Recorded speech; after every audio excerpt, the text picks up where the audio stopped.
இன்னும் புரிவதற்காக சொல்லுகிறேன். இறை நம்பிக்கை கொண்டவர்களுக்கு சோதனை 3 காரணங்களுக்காக கொடுக்கப்படுகிறது. ஒன்று, அவர்களை பிரித்தறிவதற்காக. அல்லாஹ் குர்ஆனிலே கேட்கிறான், ஈமான் கொண்டோம் என்று சொல்லிவிட்டாலே அல்லாஹ் உங்களை சோதிக்காமல் விட்டுவிடுவான் என்று எண்ணிக்கொண்டீர்களா? உங்களுக்கு முன்னுள்ளவர்களையும் அல்லாஹ் சோதித்திருக்கிறான், உங்களையும் சோதிப்பான். உங்களில் யார் உண்மையாளர்கள், உங்களில் யார் பொய்யர்கள் என்று அல்லாஹ் பிரித்தறிவதற்காக. நன்றியோடு இருக்கிறாயா, நன்றி மறந்து வாழ்கிறாயா?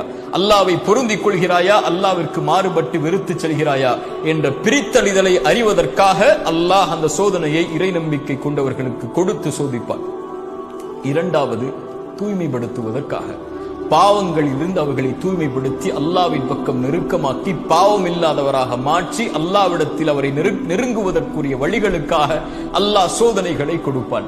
அல்லாஹுடைய தூதர் ஸல்லல்லாஹு அலைஹி வஸல்லம் சொன்னார்கள், இறை நம்பிக்கை கொண்டவனுக்கு அல்லாஹ் வாழ்வாதாரத்தை தடுக்கிறான் என்றால் அவன் செய்யக்கூடிய பாவங்களின் காரணமாகத்தான் என்று. அல்லாஹு அக்பர். Download ShareChat.